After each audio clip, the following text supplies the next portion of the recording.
अज्ञानतिमिरान्धस्य ज्ञानाञ्जनशलाकया चक्षुरुन्मिलितं येन तस्मै श्रीगुरवे नमः।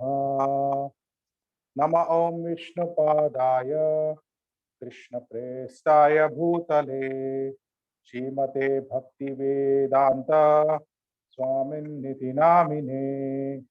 नमस्ते सरस्वते देवे गौरवाणी प्रचारिणे निर्विशेष शून्यवादी पाश्चात्य देशतारिणे।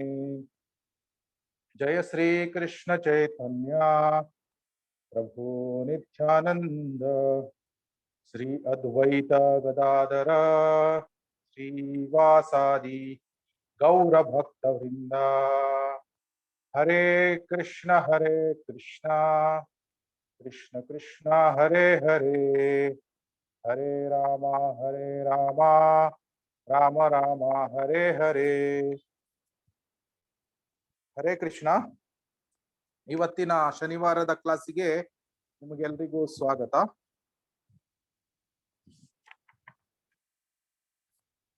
ಇವತ್ತಿನ ಶ್ಲೋಕ 2ನೇ ಅಧ್ಯಾಯ 63ನೇ ಶ್ಲೋಕ.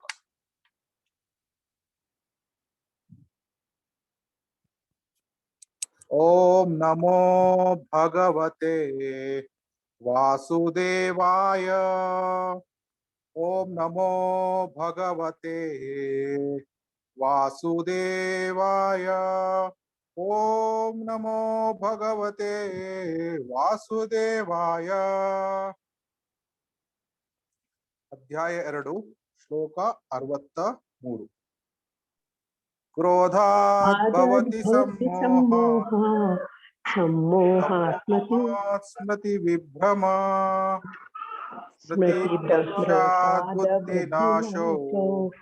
ಬುದ್ಧಿನಾಶಾತ್ ಪ್ರಣಶ್ಯತಿ.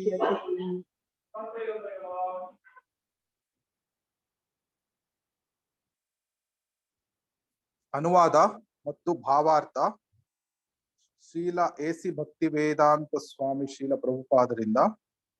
ಕ್ರೋಧದಿಂದ ಸಮೋಹವು ಉಂಟಾಗುತ್ತದೆ, ಸಮೋಹದಿಂದ ಸ್ಮೃತಿಯ ಭ್ರಮೆ ಉಂಟಾಗುತ್ತದೆ, ಸ್ಮೃತಿ ಭ್ರಮೆಯಿಂದ ಬುದ್ಧಿನಾಶವಾಗುತ್ತದೆ. ಬುದ್ಧಿನಾಶವಾದಾಗ ಮನುಷ್ಯನು ಮತ್ತೆ ಐಹಿಕ ಪ್ರಪಂಚದಲ್ಲಿ ಮುಳುಗುತ್ತಾನೆ. ದಯವಿಟ್ಟು ಭಾವಾರ್ಥ ಯಾರಾದ್ರೂ ಓದ್ತೀರಾ? ರಾಕೇಶ್ ಪ್ರಭು ಬಿಟ್ಟು, ಯಾಕಂದ್ರೆ ಪ್ರತಿ ವಾರ ರಾಕೇಶ್ ಪ್ರಭು ಓದ್ತಾ ಇದ್ದಾರೆ. ಯಾರು ಓದ್ಲಿಲ್ಲ ಅಂದ್ರೆ ರಾಕೇಶ್ ಪ್ರಭು ಓದ್ಬೋದು. ದಯವಿಟ್ಟು ಭಾವಾರ್ಥ ಯಾರಾದ್ರೂ ಓದ್ತೀರಾ?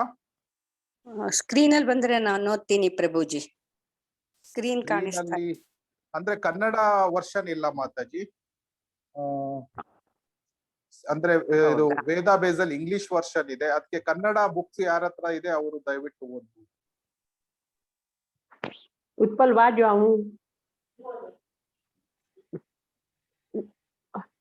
ಹರೇ ಕೃಷ್ಣ ಗುರುಜಿ. ಹರೇ ಕೃಷ್ಣ ಮಾತಾಜಿ. ನಾನು ಓದ್ಲಿ? ಓದಿ. ಭಾವಾರ್ಥ. ಶ್ರೀಲರೂಪ ಗೋಸ್ವಾಮಿಯವರು ಈ ಆದೇಶವನ್ನು ನೀಡಿದ್ದಾರೆ. ಪಾಪಚಿಕತೆಯ ಬುದ್ಧ್ಯ ಹರಿ ಸಂಬಂಧಿ ವಸ್ತುನಃ ಮುಮುಕ್ಷುಭಿಃ ಪರಿತ್ಯಾಗೋ ವೈರಾಗ್ಯಂ ಫಲ್ಗು ಕಥ್ಯತೆ. ಭಕ್ತಿರಸಾಮೃತ ಸಿಂಧು 1.258. ಕೃಷ್ಣ ಪ್ರಜ್ಞೆಯನ್ನು ಬೆಳೆಸಿಕೊಂಡರೆ ಪ್ರತಿಯೊಂದು ವಸ್ತುವು ಭಗವಂತನ ಸೇವೆಗೆ ಒದಗುತ್ತದೆ ಎಂದು ತಿಳಿಯುತ್ತದೆ. ಕೃಷ್ಣ ಪ್ರಜ್ಞೆಯ ಅರಿವಿಲ್ಲದವರು ಕೃತಕವಾಗಿ ಪ್ರಾಪಂಚಿಕ ವಸ್ತುಗಳನ್ನು ದೂರವಿಡಲು ಪ್ರಯತ್ನಿಸುತ್ತಾರೆ. ಪರಿಣಾಮವಾಗಿ ಅವರು ಐಹಿಕ ಬಂಧನದಿಂದ ಬಿಡುಗಡೆಯನ್ನು ಬಯಸಿದರೂ ವೈರಾಗ್ಯದ ಪರಿಪೂರ್ಣ ಹಂತವನ್ನು ಮುಟ್ಟುವುದಿಲ್ಲ. ಅವರ ಕಥಾಕಥಿತ ವೈರಾಗ್ಯ ಫಲ್ಗು ಅಥವಾ ಅಷ್ಟು ಮುಖ್ಯವಲ್ಲದ್ದು. ಇದಕ್ಕೆ ಪ್ರತಿಯಾಗಿ ಕೃಷ್ಣ ಪ್ರಜ್ಞೆ ಇರುವವನು ಪ್ರತಿಯೊಂದು ವಸ್ತುವನ್ನು ಭಗವಂತನ ಸೇವೆಯಲ್ಲಿ ಹೇಗೆ ಬಳಸಬೇಕು ಎಂದು ತಿಳಿದಿರುತ್ತಾನೆ. ಆದ್ದರಿಂದ ಆತನು ಐಹಿಕ ಪ್ರಜ್ಞೆಗೆ ಬಲಿಯಾಗುವುದಿಲ್ಲ. ಉದಾಹರಣೆಗೆ, ನಿರಾಕಾರವಾದಿಯ ದೃಷ್ಟಿಯಲ್ಲಿ ಭಗವಂತನ ಅಥವಾ ಪರಾತ್ಪರನು ನಿರಾಕಾರವಾದದ್ದರಿಂದ ಏನನ್ನೂ ತಿನ್ನಲಾರನು.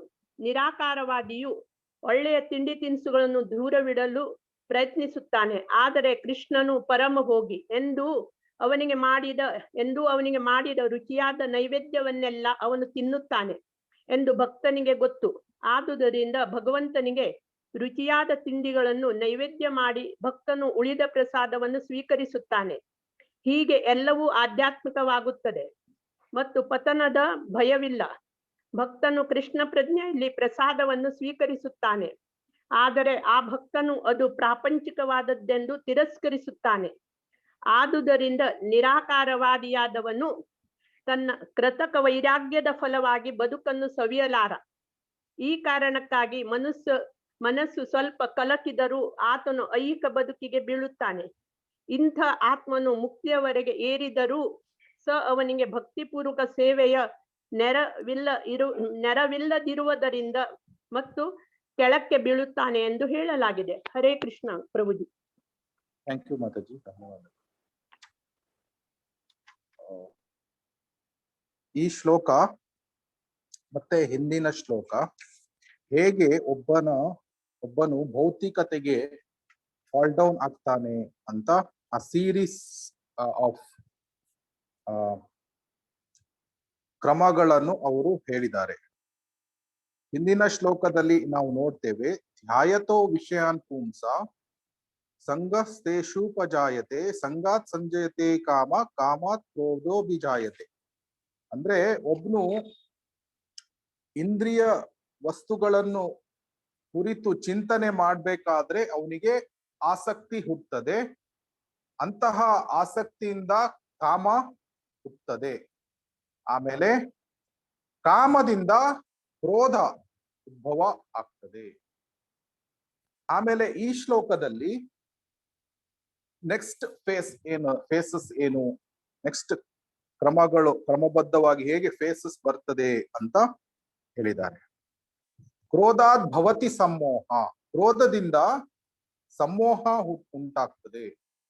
ಆಮೇಲೆ ಸಮೋಹಾತ್ ಸ್ಮೃತಿ ವಿಭ್ರಮ, ಅಂದ್ರೆ ಮೋಹ ಜಾಸ್ತಿ ಆದಾಗ ನಮ್ಮ ಮೆಮೊರಿ ಅಂದ್ರೆ ಸ್ಮೃತಿ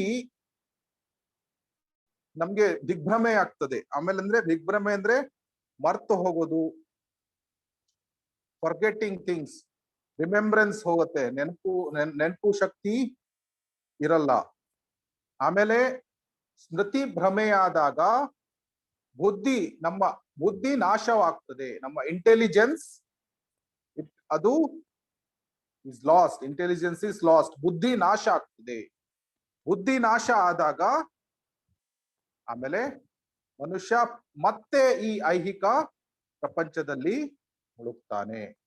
ಇದು ಎಲ್ಲ ಆರಂಭವಾಗಿರುವುದು ನಾವು ಇಂದ್ರಿಯ ವಸ್ತುಗಳನ್ನು ಕುರಿತು ಚಿಂತನೆ ಆರಂಭ ಮಾಡಿದಾಗ ಅದರಿಂದ ಆಸಕ್ತಿ ಉಂಟಾಗಿ ಎಲ್ಲ ಈ ಕ್ರಮವಾಗಿ ಒಂದು ಜೀವಾತ್ಮ ಅವನು ಐಹಿಕ ಪ್ರಪಂಚದ ಇಂದ್ರಿಯ ತೃಪ್ತಿಗೆ ಅವನು ಒಳಗಾಗ್ತಾನೆ ಅಂತ ಕೃಷ್ಣ ಇಲ್ಲಿ ಸ್ಪಷ್ಟವಾಗಿ ಅರ್ಜುನನಿಗೆ ಹೇಳ್ತಾ ಇದ್ದಾನೆ. ಆಮೇಲೆ ಶೀಲ ರೂಪ ಗೋಸ್ವಾಮಿ ಅವರು ಸಹ ಹೇಳ್ತಾ ಇದ್ದಾರೆ, ನಾವು ಕೃಷ್ಣ ಪ್ರಜ್ಞೆಯನ್ನು ಬೆಳೆಸ್ಕೊಂಡ್ರೆ ಪ್ರತಿಯೊಂದು ವಸ್ತು ಭಗವಂತನ ಸೇವೆಗಾಗಿ ಇದೆ ಅಂತ ನಮ್ಗೆ ತಿಳಿತದೆ. ಆದ್ರೆ ಯಾರಿಗೆ ಜ್ಞಾನ ಇಲ್ಲ ಅವನು ಕೃತಕವಾಗಿ ರಿನೌನ್ಸಿಯೇಷನ್ ವೈರಾಗ್ಯವನ್ನು ಮಾಡ್ತಾನೆ. ಶೀಲಾ ಪ್ರಭುಪಾದರು ಕೃಷ್ಣ ಪ್ರಜ್ಞಾ ಆಂದೋಲನವನ್ನು ಪ್ರಪಂಚದಾದ್ಯಂತ ಅವರು ಇದನ್ನು ಮೂವ್ಮೆಂಟ್ ಅನ್ನು ಸ್ಪ್ರೆಡ್ ಮಾಡ್ಬೇಕಾದ್ರೆ ಅವರು ಕೆಲವರು ಹಣವನ್ನು ಕೊಟ್ಟಾಗ ಅವರು ಆ ಹಣವನ್ನು ಸ್ವೀಕಾರ ಮಾಡ್ತಿದ್ರು. ಕೆಲವೊಮ್ಮೆ ಹೆಚ್ಚಿನ ಡಾಲರ್ಸ್ ಗಳಲ್ಲೆಲ್ಲ ದುಡ್ಡು ಬರ್ತಾ ಇತ್ತು, ಅದನ್ನೆಲ್ಲ ಅವ್ರು ಸ್ವೀಕಾರ ಮಾಡ್ತಾ ಇದ್ರು. ಆವಾಗ ಒಬ್ರು ಅವರಿಗೆ ಚಾಲೆಂಜ್ ಮಾಡಿದ್ರು, ನೀವು ಸನ್ಯಾಸಿ ಆಗಿದ್ದೀರಾ, ಹಾಗಾದ್ರೆ ದುಡ್ಡನ್ನು ಯಾಕೆ ಸ್ವೀಕಾರ ಮಾಡ್ತೀರಾ ಅಂತ. ಆವಾಗ ಶೀಲಾ ಪ್ರಭುಪಾದರು ಅವರಿಗೆ ಉತ್ತರ ನೀಡಿದ್ರು, ನಾನು ದುಡ್ಡನ್ನು ಸ್ವೀಕಾರ ಮಾಡಿದ್ರು ಸಹ ಅದನ್ನು ಕೃಷ್ಣನ ಸೇವೆಯಲ್ಲಿ ಬಳಸ್ತೇನೆ. ಅದನ್ನ ಯುಕ್ತ ವೈರಾಗ್ಯ ಅಂತ ಕರೀತಾರೆ.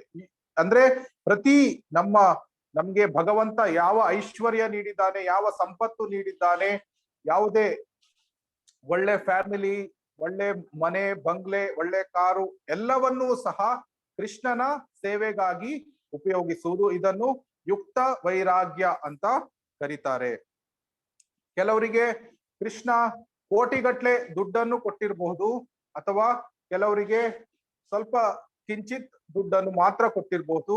ಆದ್ರೆ ಭಕ್ತನಾದವನು ತನಗೆ ಏನೇ ಇರ್ಲಿ, ಆ ಕೃಷ್ಣ ನೀಡಿರುವ ಆ ಸಂಪತ್ತನ್ನು, ಅದು ಎಲ್ಲವನ್ನು ಕೃಷ್ಣನ ಸೇವೆಗಾಗಿ ಅವನು ಉಪಯೋಗಿಸ್ತಾನೆ. ಆದ್ರೆ ಇಲ್ಲಿ ಭಾವಾರ್ಥದಲ್ಲಿ ಶ್ರೀಲ ಪ್ರಭುಪಾದರು ಹೇಳ್ತಾ ಇದ್ದಾರೆ, ನಿರಾಕಾರವಾದಿ ಅಂತಹ ಸನ್ಯಾಸಿಗಳು, ಅಂತಹ ನಿರಾಕಾರವಾದಿಗಳು, ಅವರು ಕೃತಕವಾಗಿ ವೈರಾಗ್ಯವನ್ನು ಅವರು ತೋರಿಸ್ತಾರೆ. ಅಂದ್ರೆ ನಾವು ಯಾವುದೇ ಒಳ್ಳೆಯ ಆಹಾರವನ್ನು ತಿನ್ನುವುದಿಲ್ಲ. ಆಮೇಲೆ ಕೆಲವರು ನೀವು ನೋಡಿರ್ಬೋದು, ಇಲ್ಲಿ ಬಾಯಿಗೆಲ್ಲ ಅವರು ಒಂಥರ ಪಟ್ಟಿ ಹಾಕೊಂಡಿರ್ತಾರೆ. ಅಂದ್ರೆ ನಾವು ಏನು ಮಾತಾಡುವುದಿಲ್ಲ, ಏನನ್ನು ಕೇಳುವುದಿಲ್ಲ. ಅಂದ್ರೆ ನಾವ್ ಏನಾದ್ರೂ ಮಾತಾಡಿದ್ರೆ ನಮ್ಗೆ ಎಲ್ಲಿ ಕರ್ಮ ಬರ್ತದೆ, ನಾವು ಕರ್ಮ ಬಂಧನಕ್ಕೆ ಸಿಲುಕಾಕೊಳ್ಳುತ್ತೇವೆ ಅನ್ನುವ ಒಂದು ಅಭಿಪ್ರಾಯ.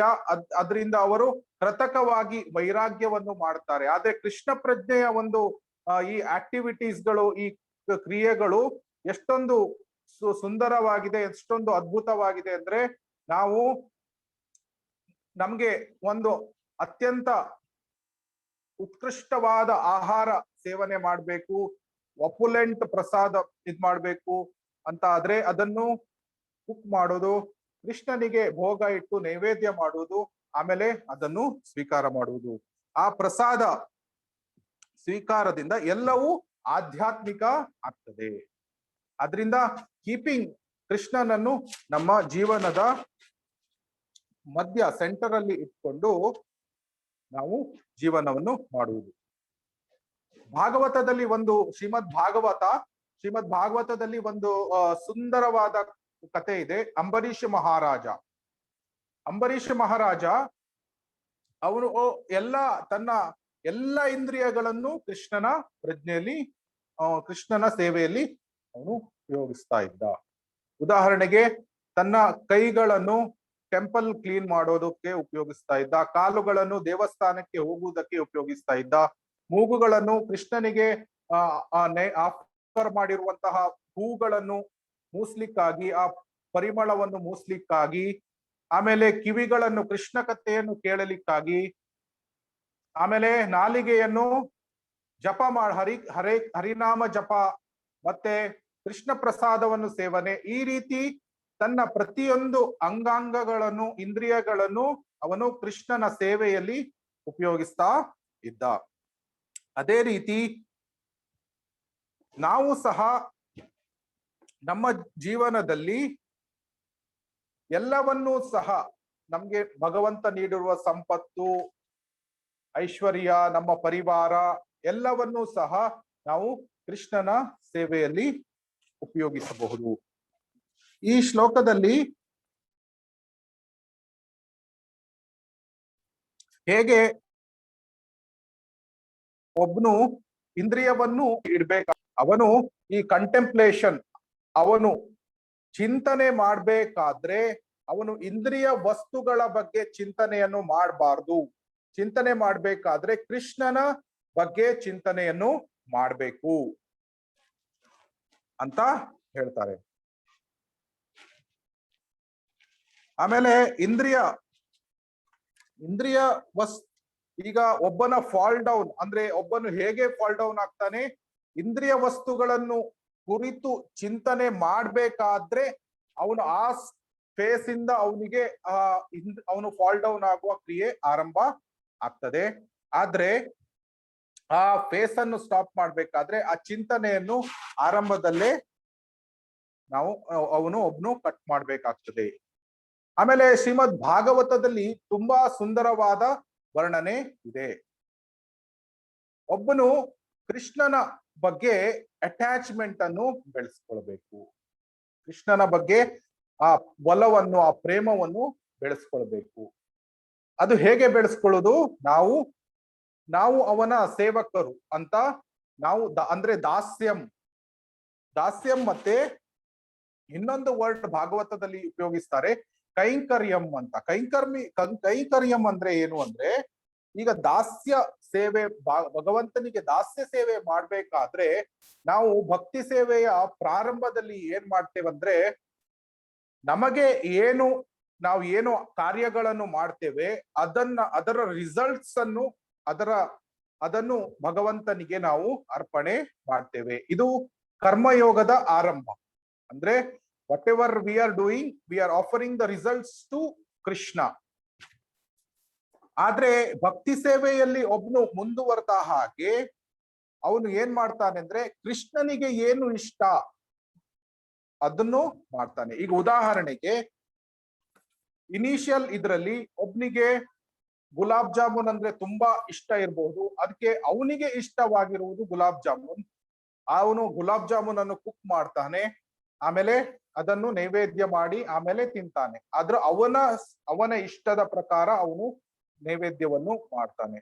ಆದ್ರೆ ಒಬ್ನು ಭಕ್ತಿ ಸೇವೆಯಲ್ಲಿ ಮುಂದುವರೆದುಕೊಂಡು ಹೋದ ಹಾಗೆ ಭಗವಂತನಿಗೆ ಏನು ಇಷ್ಟ ಇದೆ, ಭಗವಂತನಿಗೆ ಗುಲಾಬ್ ಜಾಮೂನ್ ಇಷ್ಟ ಇದೆಯಾ, ಅಥವಾ ರಸಗುಲ್ಲಾ ಇಷ್ಟ ಇದೆಯಾ, ಸಂದೇಶ್ ಇಷ್ಟ ಇದೆಯಾ?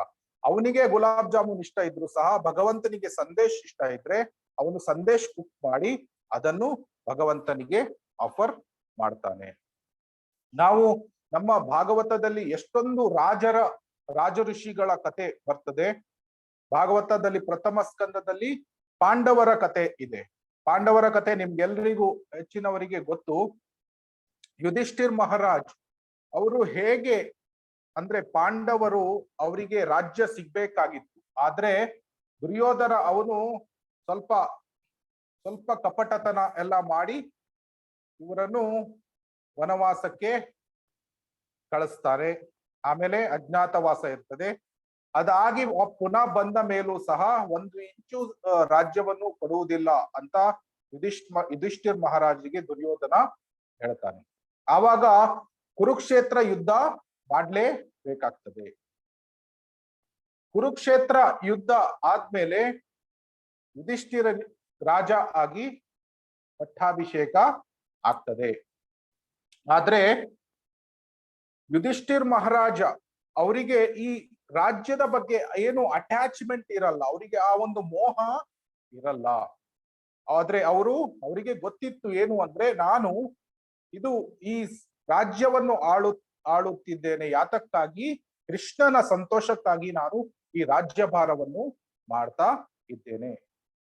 ಯಾಕೆ ಅಂದ್ರೆ ನನಗೆ ಇದು ರಾಜ್ಯ ಭಾರ ಮಾಡುವಂತಹ ಒಂದು ಆಸಕ್ತಿ ಇಲ್ಲ, ಆದ್ರೆ ಕೃಷ್ಣನಿಗೆ ಅದು ಸಂತೋಷವನ್ನು ನೀಡ್ತದೆ, ಆದ್ರಿಂದ ನಾನು ರಾಜ್ಯಭಾರವನ್ನು ಮಾಡ್ತಾ ಇದ್ದೇನೆ ಅಂತ ಅವರು ಆ ರೆಸ್ಪಾನ್ಸಿಬಿಲಿಟಿ ಆಫ್ ಎ ಕಿಂಗ್ ಅವರು ತಗೊಳ್ತಾರೆ.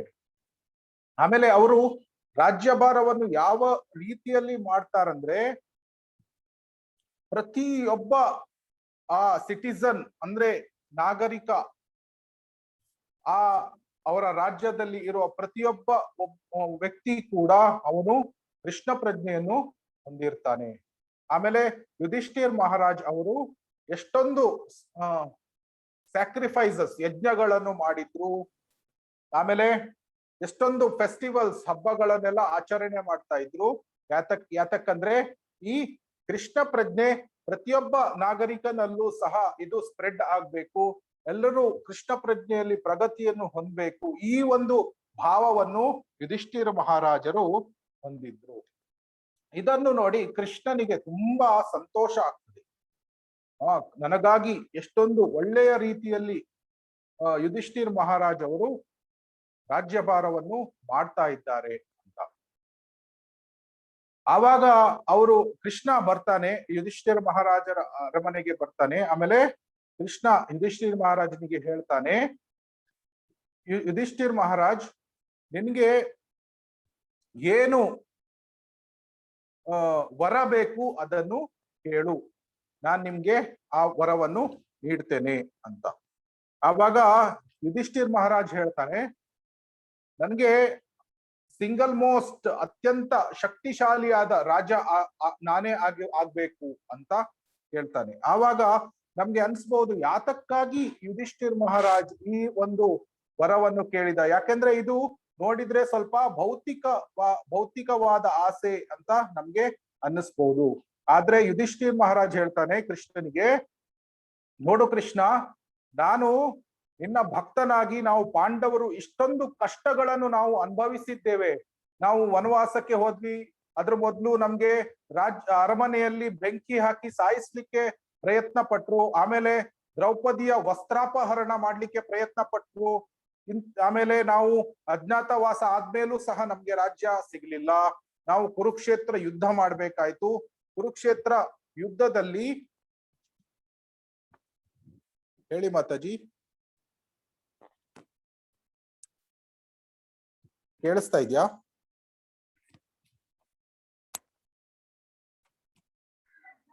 ಕೇಳಿಸ್ತಾ ಇದೆ ಪ್ರಭುಜಿ. ಕೇಳಿಸ್ತಾ ಇದೆ ಪ್ರಭುಜಿ. ಓಕೆ, ನಾವು ಇಷ್ಟೊಂದು ಕಷ್ಟವನ್ನು ಪಟ್ವಿ. ಆವಾಗ ಪ್ರತಿಯೊಬ್ಬ ಮುಂದೆ ಭವಿಷ್ಯದಲ್ಲಿ ಒಬ್ನು ಆಲೋಚನೆ ಮಾಡಬಹುದು, ಕೃಷ್ಣನ ಭಕ್ತನಾದ್ರೆ ಬರೇ ಜೀವನದಲ್ಲಿ ಕಷ್ಟಗಳೇ ಬರ್ತವೆ ಅಂತ ಒಬ್ನು ಆಲೋಚನೆ ಮಾಡಬಹುದು.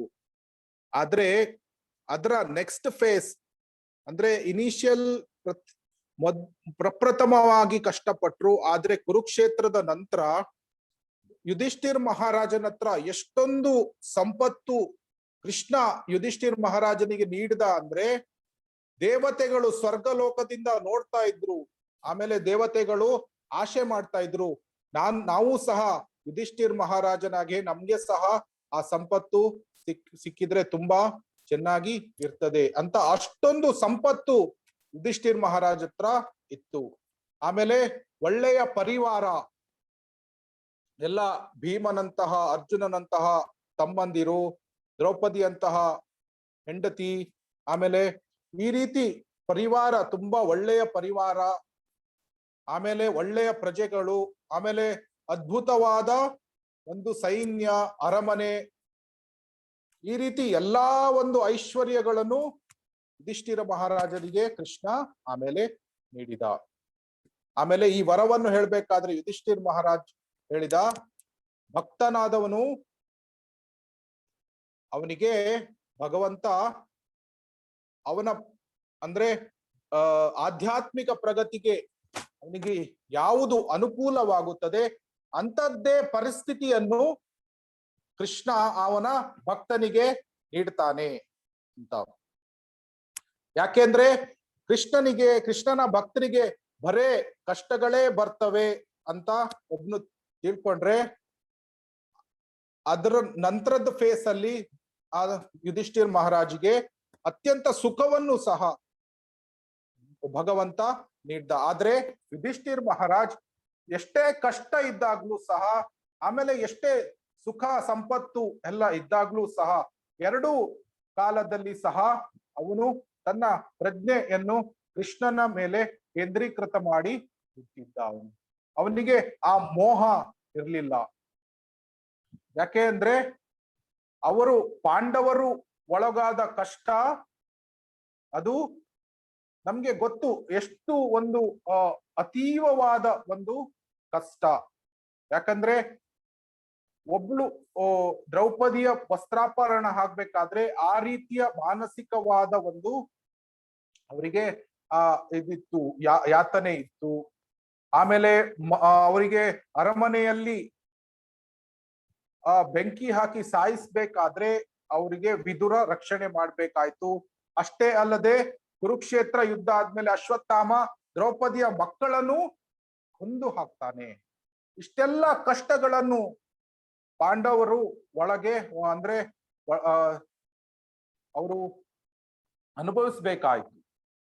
ಅದರ ನಂತರ ಅವರಿಗೆ ಈ ದೇವತೆಗಳಿಗಿಂತ ಅತ್ಯುನ್ನತವಾದ ಸಂಪತ್ತನ್ನು ಕೃಷ್ಣ ಅವರಿಗೆ ನೀಡಿದ. ಆದ್ರೂ ಸಹ ಈ ಯುಧಿಷ್ಠಿರ ಮಹಾರಾಜ ಯಾವಾಗ್ಲೂ ಕೃಷ್ಣ ಪ್ರಜ್ಞೆಯನ್ನು ಹೊಂದಿದ್ದ, ಕೃಷ್ಣನ ಬಗ್ಗೆ ಆಲೋಚನೆ ಮಾಡ್ತಾ ಇದ್ದ. ಅವನಿಗೆ ಎಷ್ಟು ಆ ಕೃಷ್ಣನ ಬಗ್ಗೆ ಆ ಪ್ರೀತಿ ಪ್ರೇಮ ಇತ್ತು ಅಂದ್ರೆ, ಯಾವಾಗ್ಲೂ ಅವನು ಅಷ್ಟೊಂದು ಈ ನಮ್ಗೆ ಗೊತ್ತಿರಬಹುದು, ಈ ಮ್ಯಾನೇಜ್ಮೆಂಟ್ ಈ ಮಾಡೋದಂದ್ರೆ ಅಷ್ಟು ಸುಲಭ ಇರುವುದಿಲ್ಲ. ಒಂದು ದೇವಸ್ಥಾನವನ್ನು ಮ್ಯಾನೇಜ್ ಮಾಡ್ಬೇಕಾದ್ರೆ ಎಷ್ಟೊಂದು ನಿಮ್ಗೆ ಗೊತ್ತು ಎಷ್ಟೊಂದು ಎಫರ್ಟ್ಸ್ ಬೇಕು. ಆದ್ರೆ ಯುಧಿಷ್ಠಿರ ಮಹಾರಾಜ ಇಡೀ ಭೂಮಿಯೇ ಒಂದು ರಾಜ್ಯ ಆಗಿತ್ತು. ಅಷ್ಟೊಂದು ದೊಡ್ಡ ವಿಶಾಲವಾದ ರಾಜ್ಯವನ್ನು ನೋಡ್ಬೇಕಾದ್ರೆ ಅಷ್ಟೊಂದು ಎಫರ್ಟ್ಸ್ ಬೇಕಾಗ್ತದೆ. ಅದು ಎಲ್ಲ ರೆಸ್ಪಾನ್ಸಿಬಿಲಿಟಿ ಮತ್ತೆ ಆ ಎಲ್ಲ ಕಾರ್ಯಗಳ ನಡುವೆಯೂ ಸಹ ಯುಧಿಷ್ಠಿರ್ ಮಹಾರಾಜ್ ಯಾವಾಗ್ಲೂ ಕೃಷ್ಣನನ್ನು ನೆನಪಿಟ್ಟುಕೊಂಡು ಅವರು ಸೇವೆಯನ್ನು ಮಾಡ್ತಾ ಇದ್ದ. ಅದರಿಂದ ನಾವು ಇದು ನೋಡಬಹುದು, ಹೇಗೆ ಭಕ್ತನಾದವನು ಯಾವುದೇ ಸಿಚುವೇಶನ್ ಇರ್ಲಿ ಅವನು ತನ್ನ ಭಕ್ತಿ ಸೇವೆಯನ್ನು ಮುಂದುವರಿಸಿಕೊಂಡು ಹೋಗ್ತಾನೆ. ಯಾಕೆ ಅಂದ್ರೆ ಈಗ ಪ್ರತಿಯೊಬ್ಬನಿಗೂ ಸಹ ಈ ಭೌತಿಕ ಲೋಕದಲ್ಲಿ ಪ್ರತಿಯೊಂದು ಜೀವಾತ್ಮಕ್ಕೆ ಒಂದಲ್ಲ ಒಂದು ರೀತಿಯ ಕಷ್ಟ ಇದ್ದೇ ಇರ್ತದೆ. ಯಾರನ್ನು ನಾವು ಪ್ರೈಮ್ ಮಿನಿಸ್ಟರ್ ಮೋದಿಯನ್ನು ತೆಗೆದುಕೊಳ್ಬಹುದು, ಅಥವಾ US ಪ್ರೆಸಿಡೆಂಟ್ ಯಾರೋ ಬೈಡನ್ ಅಥವಾ ಬುಷ್ ಯಾರೇ ತಗೊಂಡ್ರೆ, ಅಥವಾ ರಿಚೆಸ್ಟ್ ಪರ್ಸನ್ ಬಿಲ್ ಗೇಟ್ಸ್ ತಗೊಳ್ಬಹುದು, ಅಥವಾ beggar in the street R anybody, ಅಥವಾ ನಾಯಿಗಳಿರ್ಲಿ, ಬೆಕ್ಕು, ಯಾವುದೇ ಜೀವಾತ್ಮವನ್ನು ನಾವು ಕನ್ಸಿಡರ್ ಮಾಡಿದ್ರು ಸಹ ಒಂದಲ್ಲ ಒಂದು ರೀತಿಯ ಕಷ್ಟ ಪ್ರತಿಯೊಬ್ಬನಿಗೂ ಸಹ ಇದ್ದೇ ಇರ್ತದೆ. ಅದು ಯಾಕೆ ಅಂದ್ರೆ ಭೌತಿಕ ಪ್ರಕೃತಿಯ ಒಂದು ಆ ಸ್ಟ್ರಕ್ಚರ್ ಅದನ್ನು ಕೃಷ್ಣ ಅದೇ ರೀತಿ ಮಾಡಿದ್ದಾನೆ. ಯಾಕೆ ಅಂದ್ರೆ ಇದು ಭೌತಿಕ ಲೋಕ ಒಂದು ಹಾಸ್ಪಿಟಲ್ ಇದ್ದ ಹಾಗೆ. ಹಾಸ್ಪಿಟಲ್ ಅಂದ್ರೆ ಏನು? ಹಾಸ್ಪಿಟಲಿಗೆ ನಾವು ಯಾಕೆ ಹೋಗ್ತೇವೆ ಅಂದ್ರೆ ಟ್ರೀಟ್ಮೆಂಟ್ ತಗೊಂಡು ಗುಣಮುಖ ಆಗಿ ನಮ್ಮ ಒರಿಜಿನಲ್ ಮನೆಗೆ ಬರ್ಲಿಕ್ಕಾಗಿ. ಇದು ಅದೇ ರೀತಿ ಭೌತಿಕ ಲೋಕ ಒಂದು ಹಾಸ್ಪಿಟಲ್ ಇದ್ದ ಹಾಗೆ. ಹಾಸ್ಪಿಟಲ್ ಅಂದ್ರೆ ಏನು? ಇಲ್ಲಿ ನಾವು ಈಗ ಗುಣಮುಖರಾಗ್ಬೇಕು, ಈ ಭವರೋಗದಿಂದ ಗುಣಮುಖರಾಗಿ ನಮ್ಮ ಶಾಶ್ವತವಾದ ಮನೆ ವೈಕುಂಠಧಾಮಕ್ಕೆ ಹಿಂತಿರುಗಿ ಹೋಗ್ಬೇಕು. ಆದ್ರೆ ಹಾಸ್ಪಿಟಲ್ ಅಲ್ಲಿ ನಾವು ಕಂಫರ್ಟೇಬಲ್ ಸ್ಟೇ ನಾವು ಎಕ್ಸ್ಪೆಕ್ಟ್ ಮಾಡ್ಲಿಕ್ಕೆ ಆಗಲ್ಲ. ಅಲ್ಲಿ ಇಂಜೆಕ್ಷನ್ ಕೊಡ್ತಾರೆ, ಆಮೇಲೆ ಕೈಗೆ ಅವರು ಇದು ಮಾಡಿ ಡ್ರಿಪ್ಸ್ ಹಾಕ್ಲಿಕ್ಕೆ ಸೂಜಿ ಚುಚ್ತಾರೆ, ಎಷ್ಟೋ ಮೆಡಿಸಿನ್ಸ್ ಕೊಡ್ತಾ ಇರ್ತಾರೆ. ಆಮೇಲೆ ಸರ್ಜರಿ ಆಗ್ಬೇಕಾದ್ರೆ ಸರ್ಜರಿ ಆ ಕತ್ರಿಯಿಂದ ಅಥವಾ ಚಾಕುವಿಂದ ಎಲ್ಲ ಹೊಟ್ಟೆ ಅಥವಾ ಏನಾದ್ರೂ ಅದನ್ನೆಲ್ಲ ಕಟ್ ಮಾಡ್ಬೇಕಾಗ್ತದೆ. ಆ ರೀತಿ ಹಾಸ್ಪಿಟಲ್ ಅಲ್ಲಿ ಯಾವಾಗ್ಲೂ ಪ್ರತಿಯೊಬ್ನು ಯಾತನೆಯನ್ನು ಪಡಿತಾನೆ. ಅವನು ಈಗ ಕರೋಡ್ಪತಿ ಆದವನು ಹಾಸ್ಪಿಟ್ಲಿಗೆ ಜಾಯ್ನ್ ಆಗ್ಲಿ, ಅಥವಾ ಮಿಡಲ್ ಕ್ಲಾಸ್ ಫ್ಯಾಮಿಲಿ ಅವನು ಹಾಸ್ಪಿಟ್ಲಿಗೆ ಜಾಯ್ನ್ ಆಗ್ಲಿ, ಪ್ರತಿಯೊಬ್ನು ಯಾತನೆಯನ್ನು ಪಡ್ತಾನೆ. ಅದೇ ರೀತಿ ಭೌತಿಕ ಲೋಕ ಸಹ ಅದೇ ರೀತಿ ಇದೆ. ಇದು ಹಾಸ್ಪಿಟಲ್. ಆದ್ರೆ ನಾವು ಆದಷ್ಟು ಬೇಗ ಈ ಭವರೋಗದಿಂದ ಮುಕ್ತರಾಗಿ ನಮ್ಮ ನಿಜವಾದ ಧಾಮ ವೈಕುಂಠ ಧಾಮಕ್ಕೆ ಅಥವಾ ಗೋಲೋಕ ವೃಂದಾವನ ಧಾಮಕ್ಕೆ ಹಿಂತಿರುಗಿ ಹೋಗ್ಬೇಕು. ಯಾಕಂದ್ರೆ ಈ ಎಲ್ರಿಗೂ ಕಷ್ಟ ಇದ್ದಿದ್ದು, ಆದ್ರೆ ಅದ್ರ ಫ್ಲೇವರ್ಸ್ ಬೇರೆ ಬೇರೆ ಇರ್ತದೆ. ಫ್ಲೇವರ್ಸ್ ಅಂದ್ರೆ ಏನು? ಈಗ ನಾವು ಐಸ್ ಕ್ರೀಮ್ ಅಂತ ತಗೊಂಡ್ರೆ ಅದರಲ್ಲಿ ಬೇರೆ ಬೇರೆ ಫ್ಲೇವರ್ಸ್ ಇರುತ್ತೆ. Vanilla flavour, butter scotch, chocolate, ಅಥವಾ ಪೈನಾಪಲ್, ಈ ರೀತಿ ಬೇರೆ ಬೇರೆ ಫ್ಲೇವರ್ಸ್ ಇರುತ್ತೆ. ಅದೇ ರೀತಿ ಈ ಕಷ್ಟದಲ್ಲೂ ಸಹ ಬೇರೆ ಬೇರೆ ಫ್ಲೇವರ್ಗಳು ಪ್ರತಿಯೊಬ್ಬನಿಗೆ ಇರುತ್ತೆ. ಆದ್ರೆ ಕಷ್ಟ ಪ್ರತಿಯೊಬ್ಬನಿಗೂ ಇದಿದೆ. ಒಬ್ನಿಗೆ ದುಡ್ಡು ಇರಲ್ಲ, ದುಡ್ಡು ಏನು ಇರಲ್ಲ ಅವನು, ಆದ್ರೆ ಅವನಿಗೆ ಆರೋಗ್ಯ ಇರ್ತದೆ, ಎಲ್ಲ ಇರ್ತದೆ. ಆದ್ರೆ ಮತ್ತೊಬ್ಬನಿಗೆ ಕೋಟಿಗಟ್ಲೆ ದುಡ್ಡು ಇರ್ತದೆ, ಆದ್ರೆ ಇನ್ನೊಂದು ಏನೋ ಪ್ರಾಬ್ಲಮ್ ಇರಬಹುದು, ಆರೋಗ್ಯ ಏನೇ ಇರಲ್ಲ, ಅವನಿಗೆ ಸರಿಯಾಗಿ ತಿನ್ಲಿಕ್ಕಿಲ್ಲ, ಸೋ ಮೆನಿ ಪ್ರಾಬ್ಲಮ್ಸ್ ಇರುತ್ತೆ. ಅಥವಾ ದುಡ್ಡು ಇದೆ, ಆರೋಗ್ಯ ಇದೆ, ಆಮೇಲೆ ಏನೋ ಪರಿವಾರದ ಮಕ್ಕಳು. ಸೊ ಪ್ರತಿಯೊಬ್ಬರಿಗೂ ಒಂದಲ್ಲ ಕಷ್ಟಗಳು ಇರ್ತದೆ. ಅದನ್ನೇ ಯುಧಿಷ್ಠಿರ್ ಮಹಾರಾಜ್ ಇಲ್ಲಿ ಹೇಳ್ತಾ ಇದ್ದು, ನಾನು ನನ್ನನ್ನು ನೋಡಿ ಪ್ರತಿಯೊಬ್ಬನು ಅರ್ಥ ಮಾಡ್ಕೊಳ್ಬೇಕು. ಏನು ಅಂದ್ರೆ ಭಕ್ತನಾದವನಿಗೆ ಬರೇ ಕಷ್ಟಗಳನ್ನೇ ಕೃಷ್ಣ ನೀಡುವುದಲ್ಲ, ಅವನು ಅಪಾರ ಸಂಪತ್ತುಗಳನ್ನು ಸಹ ನೀಡುವ ಸಾಧ್ಯತೆ ಇದೆ. ಯಾಕಂದ್ರೆ ಯುಧಿಷ್ಠಿರ್ ಮಹಾರಾಜನ ಸಂಪತ್ತು ನೋಡಿ ದೇವತೆಗಳಿಗೆ ಸಹ ಅವರಿಗೆ ಆಶೆ ಆಗ್ತಾ ಇತ್ತು. ನಮಗೂ ಸಹ ಯುಧಿಷ್ಠಿರ್ ಮಹಾರಾಜನಂತ ಒಂದು ಅಂದ್ರೆ ಅವನು ಮನುಷ್ಯನಾಗಿದ್ರು ಸಹ ಅಂತಹ ಒಂದು ಸಂಪತ್ತು ನನ್ನ ಜನ್ಮ ನಮಗೂ ಸಹ ಸಿಗಲಿ ಅಂತ ಅವರು ಆಶೆ ಮಾಡ್ತಾ ಇದ್ರು. ಅದನ್ನೇ ಯುಧಿಷ್ಠಿರ್ ಮಹಾರಾಜ್ ಇಲ್ಲಿ ಕೃಷ್ಣನಿಗೆ ಹೇಳ್ತಾ ಇದ್ದಾನೆ. ಆಮೇಲೆ ಇನ್ನೊಂದು ಕತೆ ಬರ್ತದೆ ಭಾಗವತದಲ್ಲಿ, ಪೃಥು ಮಹಾರಾಜ್ ಅಂತ. ಪೃಥು ಮಹಾರಾಜ್ ಅವರು ಸಹ ಒಂದು ಸಲ ತುಂಬಾ ಒಳ್ಳೆ ಕೃಷ್ಣ ಪ್ರಜ್ಞೆಯಲ್ಲಿ ರಾಜ್ಯಭಾರವನ್ನು ಮಾಡ್ತಾ ಇದ್ದಿದ್ದನ್ನು ನೋಡಿ ಕೃಷ್ಣನಿಗೆ ಸಂತೋಷವಾಗಿ ಬಂದು, ನಿನಗೆ ಏನು ವರ ಬೇಕು ಅದನ್ನು ಕೇಳು ಅಂತ ಪೃಥು ಮಹಾರಾಜ್ ಅವರಿಗೆ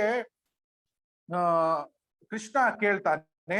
ಆವಾಗ ಪೃಥು ಮಹಾರಾಜ್ ಹೇಳ್ತಾನೆ, ನನಗೆ 10 ಲಕ್ಷ ಕಿವಿಗಳನ್ನು ನೀಡು ಅಂತ ಪೃಥು ಮಹಾರಾಜ್ ಕೇಳ್ತಾನೆ.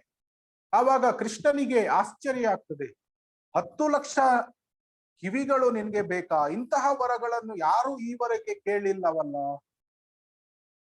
ಇದನ್ನು ನಾನು ನಿನ್ಗೆ ಯಾತಕ್ಕಾಗಿ ನೀಡ್ಬೇಕು ನೀನು ಸ್ವಲ್ಪ ವಿವರಣೆ ನೀಡ್ತೀಯಾ ಅಂತ ಪೃಥು ಮಹಾರಾಜ್ಗೆ ಕೃಷ್ಣ ಕೇಳ್ತಾನೆ. ಆವಾಗ ಪೃಥು ಮಹಾರಾಜ್ ಹೇಳ್ತಾರೆ, ಇಷ್ಟು ನಿನ್ನ ಕೃಷ್ಣ ಕಥೆಯನ್ನು ಕೇಳುವುದಂದ್ರೆ ಅಷ್ಟೊಂದು ಮಧುರವಾದ ಒಂದು ವಿಷಯ, ಅದು ನನ್ಗೆ 2 ಕಿವಿಗಳು ಸಾಕಾಗ್ತಾ ಇಲ್ಲ. ನನ್ಗೆ ಪ್ರತಿಯೊಂದು ಸ್ಥಳದಲ್ಲಿ ಸಹ ನನ್ಗೆ ಕೃಷ್ಣ ಕಥೆಯನ್ನು ಕೇಳಬೇಕು, ನನ್ಗೆ ಆ ಒಂದು ಆಶೆ ಇದೆ. ಅದಕ್ಕೆ 2 ಕಿವಿಗಳು ಸಾಕಾಗ್ತಾ ಇಲ್ಲ, ನನ್ಗೆ ಅದಕ್ಕಾಗಿ 10 ಲಕ್ಷ ಕಿವಿಗಳು ಇದ್ರೂ ಸಹ ಕಮ್ಮಿ ಆ ಕೃಷ್ಣ ಕಥೆಯ ಒಂದು ಆನಂದವನ್ನು ಸ್ವಾದನೆ ಮಾಡ್ಲಿಕ್ಕಾಗಿ. ಆದ್ರಿಂದ ನೀನು ನನಗೆ ಈ ವರವನ್ನೇ ನೀಡು, ನನ್ಗೆ 10 ಲಕ್ಷ ಕಿವಿಗಳನ್ನು ನೀಡು ಅಂತ ಅವರು ಹೇಳ್ಕೊಳ್ತಾರೆ. ಅದರಿಂದ ನಾವು ಅರ್ಥ ಏನ್ ಮಾಡ್ಕೊಳ್ಬಹುದಂದ್ರೆ, ನಮ್ಮ ಹೃದಯ ಯಾವಾಗ್ಲೂ ಅದು ಪೀಸ್ಫುಲ್ ಅಂದ್ರೆ ಕಾಮ್ ಆಗಿ ಯಾವಾಗ ಇರ್ತದಂದ್ರೆ 2 ವಿಷಯ ನಾವು ಫಾಲೋ ಮಾಡ್ತಾ ಇದ್ದಾಗ ಅದು ಪೀಸ್ಫುಲ್ ಆಗಿ ಇರ್ತದೆ. ನಾವು ಯಾವಾಗ ಕೃಷ್ಣ ಕಥೆಯನ್ನು ಕೇಳ್ತೇವೆ ಆವಾಗ ಅದು ಆನಂದವನ್ನು ಹೊಂದದೆ ಮತ್ತೆ ಕಾಮ್ ಪೀಸ್ಫುಲ್ ಆಗಿ ಇರ್ತದೆ. ಆಮೇಲೆ ಯಾವಾಗ ನಾವು ನಮ್ಮನ್ನು ದಾಸರು ಸರ್ವೆಂಟ್ಸ್ ಅಂತ ನಾವು ತಿಳ್ಕೊಳ್ತೇವೆ ಆವಾಗ ನಮ್ಮ ಹೃದಯ ಪೀಸ್ಫುಲ್ ಆಗಿ ಇರ್ತದೆ.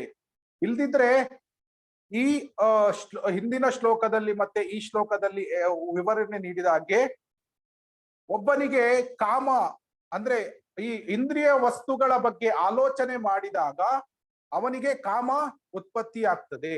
ಆ ಕ್ರೇವಿಂಗ್ ಒಳಗಿಂದ ಬರ್ಲಿಕ್ಕೆ ಆರಂಭ ಆಗ್ತದೆ. ಅದನ್ನೇ ಧ್ಯಾಯತೋ ವಿಷಯಾನ್ ಪುಂಸ ಅಂದ್ರೆ ಅವನು ಅದನ್ನೇ ಕಾಂಟೆಂಪ್ಲೇಟ್ ಮಾಡ್ತಾನೆ. ಆದ್ರೆ ನಾವು ಭಗವಂತನ ಬಗ್ಗೆ ಕೃಷ್ಣ ಕಥೆಯನ್ನು ನಾವು ಕೇಳಿ ಕೃಷ್ಣನ ಬಗ್ಗೆ ಅಬ್ಸಾರ್ಬ್ ಆಗಿದ್ರೆ, ಕೃಷ್ಣನ ಬಗ್ಗೆ ನಮ್ಮ ಆಲೋಚನೆಯನ್ನು ಕೃಷ್ಣನ ಪಾದಕಮಲಗಳ ಕಡೆಗೆ ನಾವು ಡೈವರ್ಟ್ ಮಾಡಿದ್ರೆ ನಮ್ಗೆ ಕಾಮ ಬರಲ್ಲ, ಕೃಷ್ಣನ ಬಗ್ಗೆ ಪ್ರೇಮ ಬರ್ಲಿಕ್ಕೆ ಆರಂಭ ಆಗ್ತದೆ. ಆದ್ರೆ ಯಾವಾಗ ಈ ಕಾಮ ಬರ್ತದೆ, ಅವನು ಆ ಇಂದ್ರಿಯ ಸುಖಕ್ಕೆ ಅವನು ಒಳವಾಗಿ ಅದಕ್ಕೆ ಇಂಡಲ್ಜ್ ಆದ್ರೆ ಅವನಿಗೆ ಸ್ವಲ್ಪ ಸುಖ ಸಿಕ್ಕಿದಾಗೆ ಇರಬಹುದು. ಆದ್ರೆ ಆ ಕ್ರಿಯೆ ಆದ್ಮೇಲೆ ಸಹ ಅವನು ಆ ಒಂದು ಗಿಲ್ಟ್ ಅಥವಾ ಅವನು ಫ್ರಸ್ಟ್ರೇಟ್ ಆಗ್ತಾನೆ. ನೋಡಿದಾಗ ಬಿಗಿನಿಂಗ್ ಅಲ್ಲೂ ಸಹ ಅಂದ್ರೆ ಮೊದಲು ಅವನು ಯಾತನೆಯಲ್ಲಿ ಇರ್ತಾನೆ, ಆಮೇಲೂ ಸಹ ಯಾತನೆಯಲ್ಲಿ ಇರ್ತಾನೆ. ಅಥವಾ ಕಾಮ ಅವನಿಗೆ ಫುಲ್ಫಿಲ್ ಮಾಡ್ಲಿಕ್ಕೆ ಆಗದಿದ್ರೆ ಕ್ರೋಧ ಬರ್ತದೆ ಅಂತ ಇಲ್ಲಿ ಹೇಳಿದ್ದಾರೆ. ಕಾಮದಿಂದ ಕ್ರೋಧ ಉದ್ಭವ ಆಗ್ತದೆ. ಆಮೇಲೆ ಕ್ರೋಧಾತ್ ಭವತಿ ಸಮೋಹಾತ್ ಸ್ಮೃತಿ ವಿಭ್ರಮ ಅಂದ್ರೆ ಸ್ಮೃತಿ ದಿಗ್ಭ್ರಮೆ ಉಂಟಾಗ್ತದೆ. ಆಮೇಲೆ ಬುದ್ಧಿನಾಶ ಆದಾಗ, ಇಂಟೆಲಿಜೆನ್ಸ್ ಲಾಸ್ಟ್ ಆದಾಗ, ಇಂಟೆಲಿಜೆನ್ಸ್ಗೆ ಆ ಮನಸ್ಸನ್ನು ಹತೋಟಿಯಲ್ಲಿ ಇಟ್ಕೊಳ್ಳಿಕ್ಕೆ ಆಗಲ್ಲ. ಆವಾಗ ಒಬ್ಬ ಜೀವಾತ್ಮ ಈ ಇಂದ್ರಿಯ ಸುಖಕ್ಕೆ ಅವನು ಒಳಗಾಗ್ತಾನೆ. ಯಾವಾಗ ಅವನು ಇಂದ್ರಿಯ ಸುಖಕ್ಕೆ ಒಳಗಾಗ್ತಾನೆ ಆವಾಗ ಅವನು ಈ ಭೌತಿಕ ಪ್ರಪಂಚದಲ್ಲಿ ಮತ್ತೆ ಮುಳುಗ್ತಾನೆ. ಆಮೇಲೆ ಇನ್ನು ಮುಂದಿನ ಶ್ಲೋಕಗಳಲ್ಲಿ ಕೃಷ್ಣ ಹೇಳ್ತಾನೆ ಅಂದ್ರೆ ಹೇಗೆ ಈ ಕಾಮವನ್ನು ಅವನು ಜಯಿಸಬಹುದು ಅಂತ. ಅದನ್ನು ಮುಂದೆ ನೋಡೋಣ, ಮುಂದಿನ ಕ್ಲಾಸಸ್ ಅಲ್ಲಿ ನೋಡೋಣ. ಈಗ ನಾವು ಇನ್ನೊಂದೇನು ಅರ್ಥ ಮಾಡ್ಕೊಳ್ಬೇಕು ಅಂದ್ರೆ, ಕಾಮ ಇದು ಪ್ರೇಮ, ಕೃಷ್ಣ ಪ್ರೇಮದ ಪರ್ವರ್ಟೆಡ್ ಫಾರ್ಮ್. ಅಂದ್ರೆ ಆಧ್ಯಾತ್ಮಿಕ ಲೋಕದಲ್ಲಿ ಪ್ರತಿಯೊಂದು ಜೀವಾತ್ಮಗಳು ಕೃಷ್ಣ ಪ್ರೇಮವನ್ನು ಹೊಂದಿರ್ತವೆ. ಪ್ರತಿಯೊಂದು ಜೀವಾತ್ಮ ಕೃಷ್ಣನ ದಿವ್ಯ ಸಂಬಂಧವನ್ನು ಹೊಂದಿದ್ದು ಕೃಷ್ಣನ ಆ ಪ್ರೇಮಮಯವಾದ ಒಂದು ಸೇವೆಯಲ್ಲಿ ಅವರು ತೊಡಗಿರ್ತಾರೆ.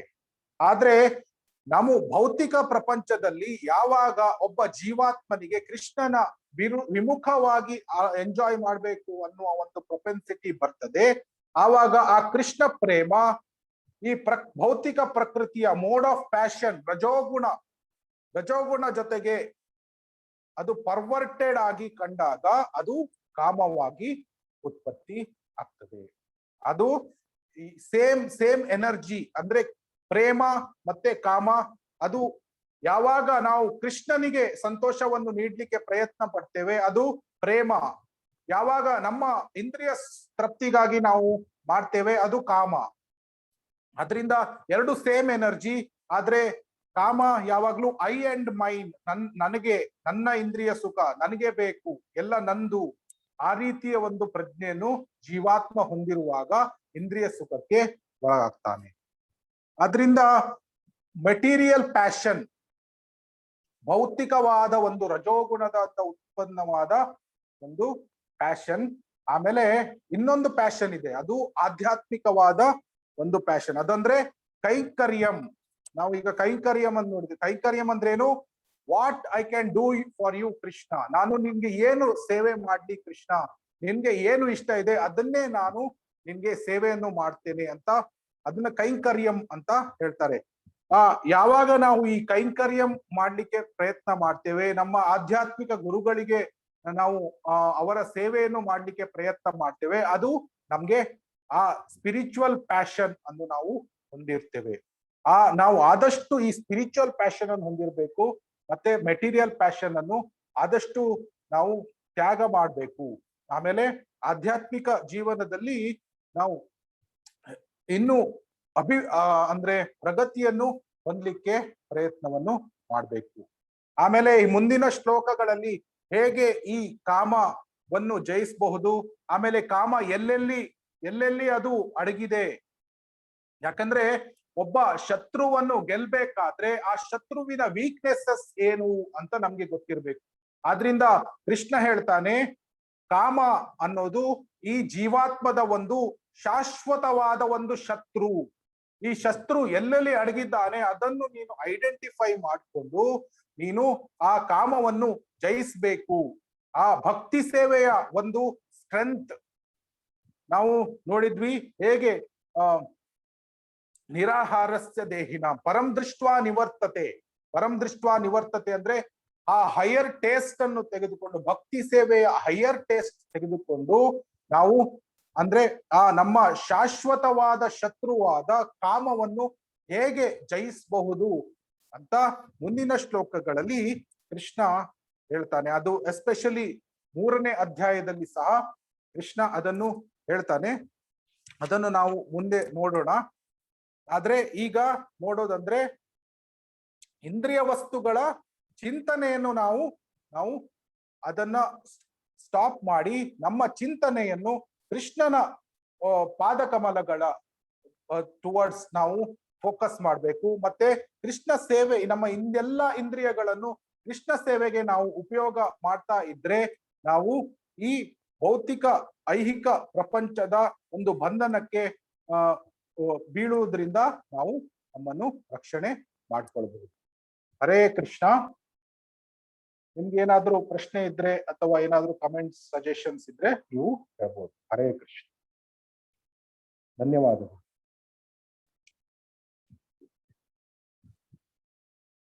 ಹರೇ ಕೃಷ್ಣ. ಧನ್ಯವಾದಗಳು ಪ್ರಭುಜಿ. ಹರೇ ಕೃಷ್ಣ. ಯಾರಿಗಾದ್ರೂ ಏನಾದ್ರೂ ಪ್ರಶ್ನೆ ಇದೆಯಾ?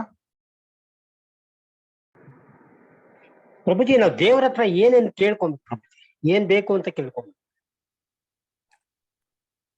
ಭಗವಂತನ ಹತ್ರ ನಾವು ಒಂದೇ ಒಂದು ವಿಷಯ ಕೇಳ್ಕೋಬೇಕು.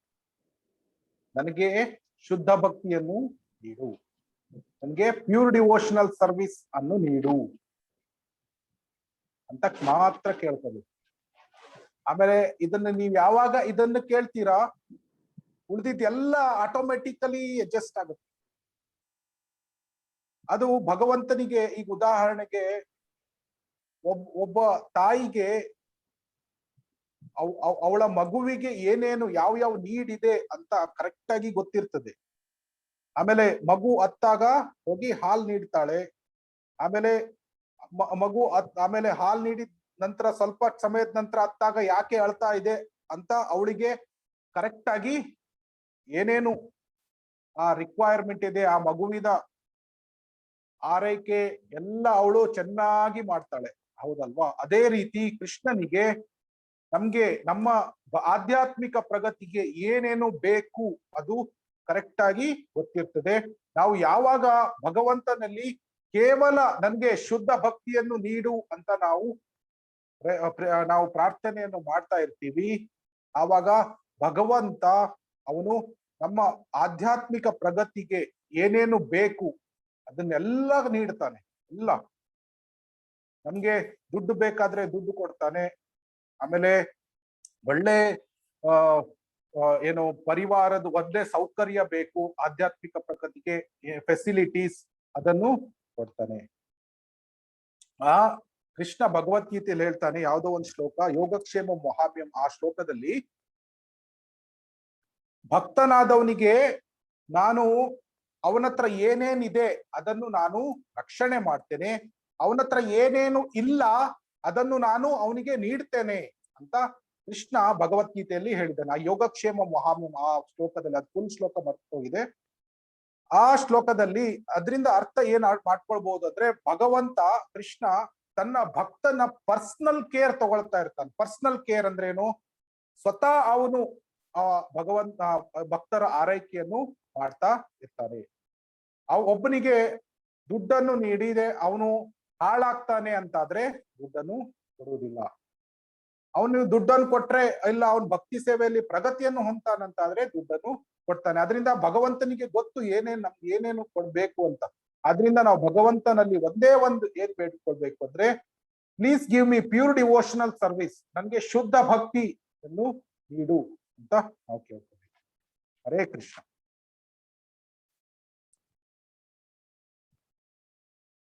ಆಮೇಲೆ ಥ್ಯಾಂಕ್ ಯು. ಇನ್ನೊಂದು ಪಾಯಿಂಟ್ ಅಂದ್ರೆ, ನಿಮ್ಗೆ ಏನಾದ್ರೂ ನಮ್ಗೆ ಈಗ ಎಷ್ಟೊಂದು ಪ್ರಾಬ್ಲಮ್ಸ್ ಗಳು ಬರ್ತವೆ. ನಾವು ಕೇಳ್ಬೇಕಾಗಿರೋದು ಒಂದೇ ಒಂದು, ಈಗ ನಮ್ಗೆ ಶುದ್ಧ ಭಕ್ತಿಯನ್ನು ನೀಡು ಅಂತ ಅದೊಂದೇ ಬೇಡ್ಕೊಳ್ಬೇಕು. ಆದ್ರೆ ನಮ್ಗೆ ಎಷ್ಟೊಂದು ಪ್ರಾಬ್ಲಮ್ಸ್ ಗಳು ಬರ್ತವೆ ಜೀವನದಲ್ಲಿ. ಆದ್ರೆ ನಾವು ಭಗವಂತನ ಹತ್ರ ಹೋಗಿ ಅದನ್ನು ಹೇಳ್ತಾ ಇರ್ಬೇಕು.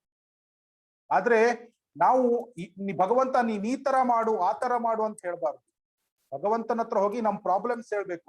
ನೋಡು ಭಗವಂತ, ನನ್ಗೆ ಈ ತರ ಈಗ ನಾನು ತುಂಬಾ ಫೈನಾನ್ಸಿಯಲಿ ತುಂಬಾ ಕಷ್ಟ ಪಡ್ತಾ ಇದ್ದೀನಿ.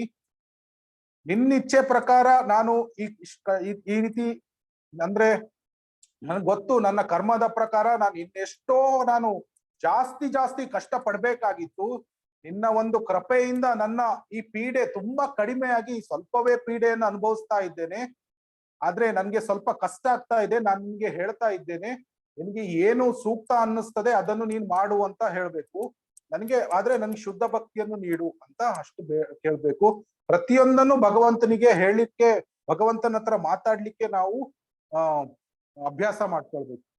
ಪರಮಾತ್ಮನ ಹತ್ರ ಮಾತನಾಡ್ತಾ ಇರ್ಬೇಕು. ಭಗವಂತನ ಹತ್ರ ಮಾತನಾಡ್ತಾ ಇರ್ಬೇಕು. ಆವಾಗ ಭಗವಂತ ನಮ್ಮ ಹತ್ರ ರೆಸಿಪ್ರೊಕೇಟ್ ಮಾಡ್ತಾನೆ. ಈಗ ಉದಾಹರಣೆಗೆ, ಈಗ ಒಂದು ಸಣ್ಣ ಮಗು ಮಾತನಾಡ್ಲಿಕ್ಕೆ ಕಲಿತಾ ಇರ್ಬೇಕಾದ್ರೆ ಅದು ತೊದಲಿ ಮಾತನಾಡ್ತಾ ಇರುತ್ತೆ. ಅಮ್ಮ ಅಂತ ಸರಿ ಹೇಳಕ್ ಬರಲ್ಲ, ಆದ್ರೂ ಅಮ್ಮ ಅಂತ ಏನೋ ಅಂದಾಗ್ಲೇ ಆ ತಾಯಿಗೆ ಅಷ್ಟೊಂದು ಖುಷಿ ಆಗ್ತದೆ, ಅಮ್ಮ ಹೇಳ್ತಾ ಇದ್ದಾನೆ ಆ ಮಗು ಅಂತ. ಅದೇ ರೀತಿ ನಾವು ಭಗವಂತನ ಹತ್ರ ನಮ್ಮ ಕಷ್ಟನೋ ಅಥವಾ ಸುಖನೋ, ನಮ್ಗೇನೋ ಮನಸ್ಸಿನಲ್ಲಿ ಏನಿದೆ ಅದನ್ನು ನಾವು ಹೇಳ್ತಾ ಇದ್ರೆ ಭಗವಂತನಿಗೆ ಅದು ಇಷ್ಟ ಆಗ್ತದೆ. ಪ್ರೇಯರ್ಸ್ ವಂದನಂ ಅಂತ ಹೇಳ್ತಾರೆ. ಪ್ರೇಯರ್ಸ್ ಮಾಡೋದು ಅಂದ್ರೆ ಭಗವಂತನನ್ನು ಗ್ಲೋರಿಫೈ ಮಾಡೋದು.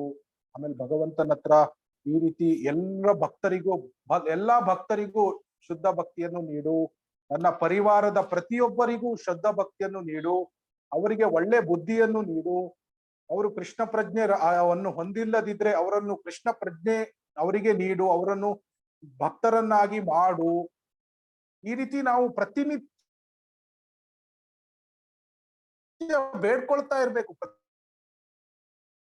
ಪ್ರತಿಯೊಬ್ಬರಿಗೂ ಬೇಡ್ಕೊಳ್ತಾ ಇರ್ಬೇಕು ನಮಗಾಗಿ. ಪ್ರತಿಯೊಬ್ಬಕ್ಕೆ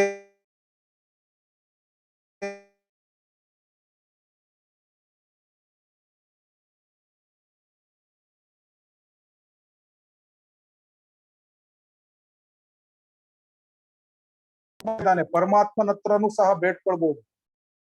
ಈ ರೀತಿ ನಾವು ಮಾಡ್ತಾ ಇದ್ದಾಗ ಆ ವಂದನ ಅಂದ್ರೆ ಪ್ರೇಯರ್ಸ್ ಆರ್ ವೆರಿ ಪವರ್ಫುಲ್. ನಾವು ಯಾವಾಗ ನಾವು ಪ್ರೇಯರ್ಸ್ ಮಾಡ್ತೇವೆ, ಭಗವಂತ ಆ ಪ್ರೇಯರ್ಸ್ ಅನ್ನು ಅಷ್ಟು ಅವನು ಹಗುರವಾಗಿ ಪರಿಗಣಿಸುವುದಿಲ್ಲ ಪ್ರೇಯರ್ಸ್ ಅನ್ನು. ಅದಕ್ಕಾಗಿ ಎಸ್ಪೆಷಲಿ ಶುದ್ಧ ಭಕ್ತರೆಲ್ಲ ಪ್ರೇಯರ್ ಮಾಡಿದ್ರೆ ಭಗವಂತ ಖಂಡಿತವಾಗಿ ಅದನ್ನು ಫುಲ್ಫಿಲ್ ಮಾಡೇ ಮಾಡ್ತಾನೆ. ಅದರಿಂದ ಆದಷ್ಟು ಭಗವಂತನ ಹತ್ರ ನಾವು ನಮ್ಮ ಮನಸ್ಸನ್ನು ಬಿಚ್ಚಿ ಎಲ್ಲ ಹೇಳ್ಬೇಕು. ಆದ್ರೆ ಭಗವಂತನ ಹತ್ರ ಒಂದೇ ಒಂದು ವಿಷಯ ನಾವು ಬೇಡ್ಕೊಳ್ಬೇಕು, ಅದೇನಂದ್ರೆ ನಮಗೆ ಶುದ್ಧ ಭಕ್ತಿಯನ್ನು ನೀಡು. ಹರೇ ಕೃಷ್ಣ. ಇನ್ನೇನಾದ್ರೂ ಪ್ರಶ್ನೆ ಇದೆಯಾ? ಹೇಳಿ ಪ್ರಭುಜಿ. ಮನಸ್ ಬಿಚ್ಚಿ ಹೇಳೋದು ಅಂದ್ರೆ ನಮ್ ಕಷ್ಟಗಳನ್ನ ಹೇಳ್ಬೇಕಾ ಅಥವಾ ನಮ್ಮ ಖುಷಿಗಳನ್ನ ಹಂಚ್ಕೊಳ್ಬೇಕಾ? ಎಲ್ಲಾ ಪ್ರಭು, ನಿಮ್ಗೆ ಮನಸ್ಸಿನಲ್ಲಿ ಏನೇನಿದೆ ಎಲ್ಲಾ ಭಗವಂತನಿಗೆ ಹೇಳಿ. ಈಗ ಇಂಥ ಕರೋನಾ ಪೀರಿಯಡ್ ಅಲ್ಲಿ, ಈ ಸಿಚುಯೇಷನ್ ಅಲ್ಲಿ ನಾವ್ ಏನ್ ಕೇಳ್ಕೋಬಹುದು ದೇವ್ರಿಗೆ? ಇಷ್ಟೊಂದು ತೊಂದರೆಗಳಿದೆ. ನಿಮ್ಗೆ ತುಂಬಾ ಕ್ಲೋಸ್ ಇರೋರು ಅದ್ ಜೊತೆ ಏನೇನ್ ಹೇಳ್ಕೊತೀರಾ ಅದನ್ನೆಲ್ಲಾ ಭಗವಂತನ ಹತ್ರ ಹೇಳ್ಕೊಡಿ. ಈಚ್ ಅಂಡ್ ಎವ್ರಿಥಿಂಗ್ ನೀವು ಭಗವಂತನ ಹತ್ರ ಹೇಳ್ಕೊಡಿ. ನನ್ನ ಪರ್ಸನಲ್ ಏನು ಅಂದ್ರೆ, ನಾನು ಸಣ್ಣ ವಿಷಯದಿಂದ ಎಲ್ಲಾನು ಭಗವಂತನಿಗೆ ಪ್ರೇಯರ್ ಅಂದ್ರೆ ಹೇಳ್ತೀನಿ. ಈಗ ಉದಾಹರಣೆಗೆ ನನ್ಗೆ ಆಫೀಸಲ್ಲಿ ಏನೋ ಒಂದು ಪ್ರಾಜೆಕ್ಟ್ ಸರಿಯಾಗಿ ಆಗ್ತಾ ಇಲ್ಲ, ಭಗವಂತನ ಹತ್ರ ಬಂದು ಪ್ರಾಜೆಕ್ಟ್ ಸಾಲ್ವ್ ಮಾಡು ಅಂತ ಕೇಳೋದಲ್ಲ. ಭಗವಂತ ನನ್ಗೆ ಪ್ರಾಜೆಕ್ಟ್ ಅಲ್ಲಿ ಸ್ವಲ್ಪ ಕಷ್ಟ ಆಗ್ತಾ ಇದೆ, ನಾನು ಪ್ರಯತ್ನವನ್ನು ಮಾಡ್ತಾ ಇದ್ದೀನಿ ಅಂತ ಬಂದು ಹೇಳ್ತೀನಿ ಅಷ್ಟೇ. ಅದು ಆಮೇಲೆ ಸಾಲ್ವ್ ಆಗುತ್ತೋ ಇಲ್ವೋ ಅದು ಆಮೇಲೆ ವಿಷಯ. ಭಗವಂತ ಅದಕ್ಕೆ ಏನೋ ದಾರಿ ತೋರಿಸ್ತಾನೆ.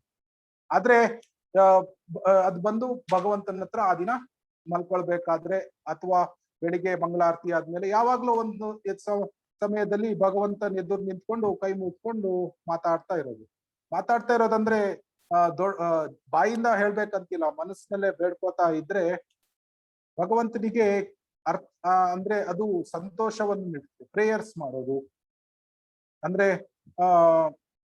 ಎಷ್ಟೊಂದು ಇದೆ ಅಲ್ಲ ಪ್ರಭು. ನಿಮ್ಗೀಗ ಕೊರೋನಾದಲ್ಲಿ ಏನೋ ಒಂದು ಆತಂಕ ಇರ್ಬೋದು, ನನ್ಗೆ ಈ ತರ ಟೆನ್ಷನ್ ಆಗ್ತಾ ಇದೆ ಭಗವಂತ ಅಂತ ಹೇಳೋದು. ಅದೆಲ್ಲ ನಿಮ್ ಟೆನ್ಷನ್ ಅಂತ ಭಗವಂತನ ಹತ್ರ ಹೇಳ್ಕೊಂಡ್ರೆ ಅದೆಲ್ಲ ನಿಮ್ಗೆ ಅದು ಏನೆಲ್ಲ ಒಂದಲ್ಲ ಒಂದು ಸೊಲ್ಯೂಷನ್ ಸಿಗುತ್ತೆ.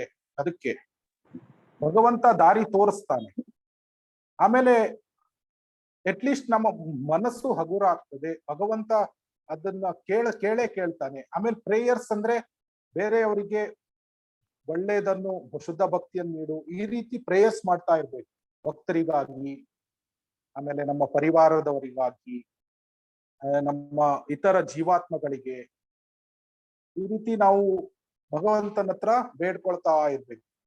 ಆಮೇಲೆ ಫೆಸ್ಟಿವಲ್ ಟೈಮ್ ಅಲ್ಲಿ ಸ್ಪೆಷಲ್ ಆಗಿ ಬೇಡ್ಕೊಳ್ಬೇಕು.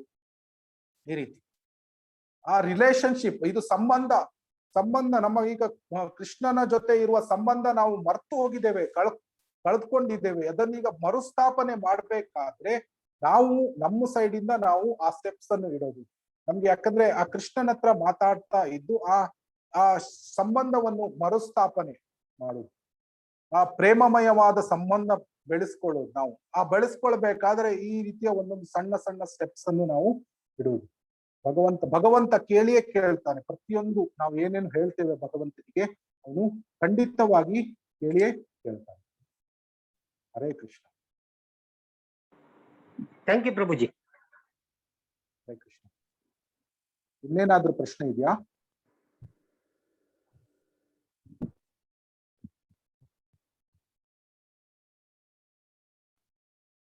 Hare Krishna, Prabhuji. How will we know that Lord Krishna is listening to me? Sometimes, even though we are in Krishna conscious, we still get a lot of troubles which will lead to worries. Then we ask God, why are you not listening to my prayers? Have I done such a mistake? ಭಗವಂತನ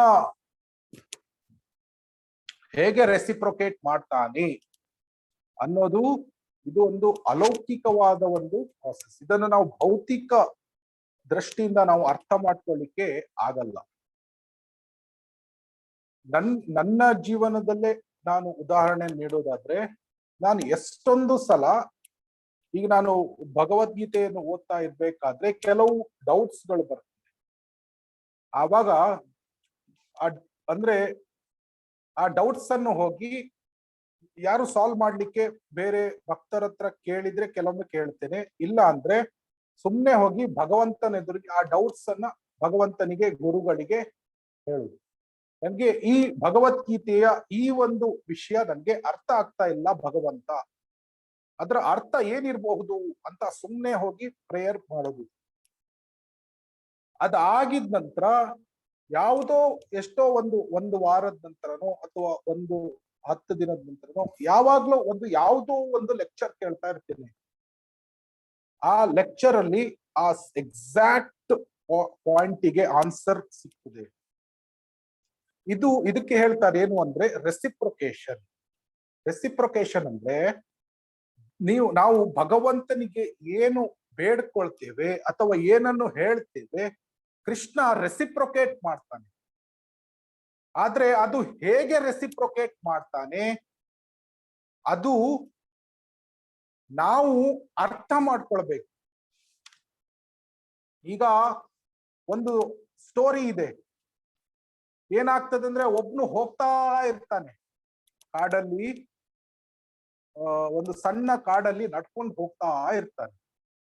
ಸ್ವಲ್ಪ ಕತ್ಲಾದಾಗ ಅವನು ಜಾರಿ ಒಂದು ಬಾವಿಯೊಳಗೆ ಬೀಳ್ತಾನೆ.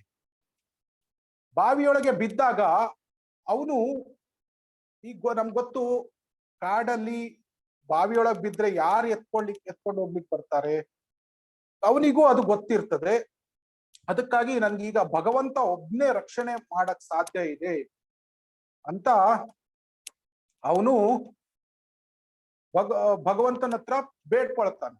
ತುಂಬಾ sincere ಆಗಿ ಬೇಡ್ಕೊಳ್ತಾನೆ, ಭಗವಂತ ನಾನು ಬಾವಿಯೊಳಗೆ ಬಿದ್ಬಿಟ್ಟಿದ್ದೀನಿ, ನನ್ಗೆ ಹೇಗಾದ್ರೂ ರಕ್ಷಣೆ ಮಾಡಪ್ಪ, ನೀನ್ ಬಂದು ಹೇಗಾದ್ರೂ ರಕ್ಷಣೆ ಮಾಡು, ನೀನ್ ಬರ್ಲೇಬೇಕು ನನ್ಗೆ ರಕ್ಷಣೆ ಮಾಡ್ಲಿಕ್ಕೆ ಅಂತ ಅವನು ಹೇಳ್ತಾನೆ.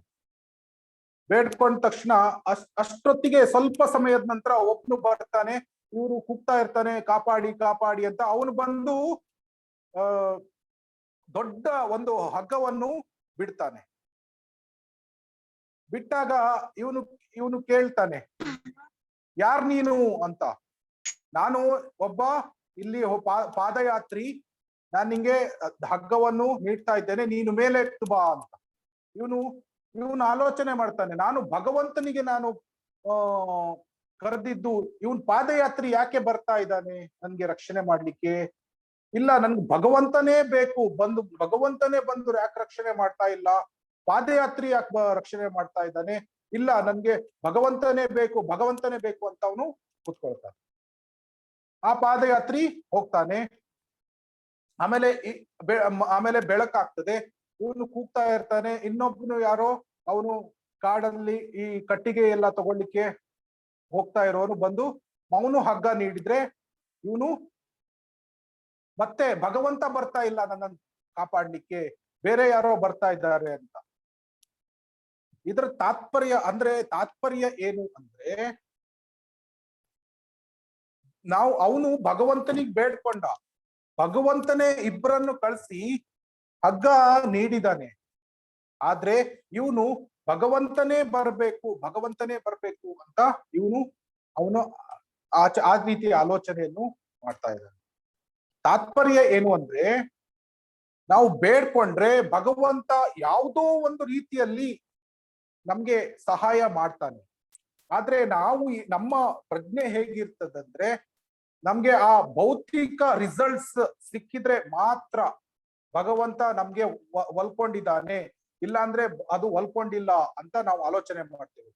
ಉದಾಹರಣೆಗೆ ನನ್ಗೆ 10 ಲಕ್ಷ ರೂಪಾಯಿ ಬೇಕು ಅಂತ ನನ್ಗೇನೋ ತುಂಬಾ ಅರ್ಜೆಂಟ್ ಫೈನಾನ್ಸ್ ರಿಕ್ವೈರ್ಮೆಂಟ್ ಇದೆ, 10 ಲಕ್ಷ ಬೇಕು ಅಂತ ನಾನು ಹೋಗಿ ಭಗವಂತನಲ್ಲಿ, ಭಗವಂತ ಈ ರೀತಿ ಪ್ರಾಬ್ಲಮ್ ಇದೆ, ನನ್ಗೆ 10 ಲಕ್ಷ ಬೇಕು ಅಂತ ಭಗವಂತನ ಹತ್ರ ನಾವು ಕೋರ್ಕೊಳ್ತೇವೆ. ಆದ್ರೆ ಕೆಲವೊಮ್ಮೆ ನಮ್ಗೆ ಆ 10 ಲಕ್ಷ ಹೇಗೋ ಸಿಗ್ಬಹುದು, ಆದ್ರೆ ಕೆಲವೊಮ್ಮೆ 5 ಲಕ್ಷ ಅಥವಾ 6 ಲಕ್ಷ ಮಾತ್ರ ಸಿಗ್ಬೋದು. ಆವಾಗ ನಾವು ಆಲೋಚನೆ ಮಾಡ್ತೀವಿ, ಭಗವಂತ ನಮ್ಮ ಪ್ರಾರ್ಥನೆಯನ್ನು ಕೇಳ್ಕೊಳ್ಳೇ ಇಲ್ಲ, ಬರೇ 6 ಲಕ್ಷ ಮಾತ್ರ ಅವನು ನಮ್ಗೆ ಒದಗಿಸಿದ್ದಾನೆ ಅಂತ.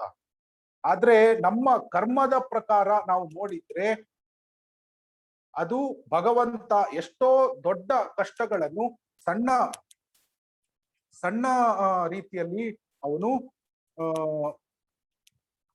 ಸಾಲ್ವ್ ಮಾಡಿರ್ತಾನೆ. ಬ್ರಹ್ಮ ಕೃಷ್ಣನಿಗೆ ಒಂದು ಹೇಳ್ತಾರೆ, ತತ್ತೇನು ಕಂಪಂ ಸುಸಮೀಕ್ಷಮಾನೋ ಭುಂಜಾನ ಏವಾತ್ಮ ಕೃತಂ ವಿಪಾಕಂ.